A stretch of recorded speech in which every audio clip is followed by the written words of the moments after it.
Hey guys, welcome back to my channel. In today's video, I'm going to show you how to fix Messenger message not sending. If message so sending failed or not delivered, don't worry, this is a common issue and can be fixed. First, swipe down from the top right corner of your screen. This will open Control Center. From here, you can choose strong Wi-Fi or mobile data connection. If our internet is slow, message may not be sent.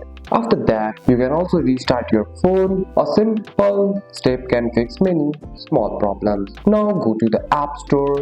In the search bar, type Messenger.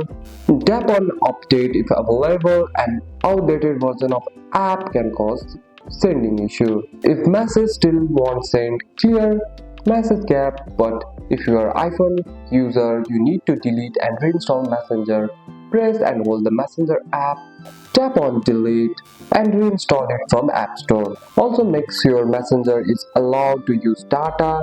For that, go to the setting, scroll down and tap on Messenger and allow mobile data and background data. If the problem continues, log out and log back into the Messenger. This fix account related issue. And that's it. That's all for today's video, guys. If you found this video helpful, drop a like and subscribe for more videos. Thanks for watching. See you in the next one.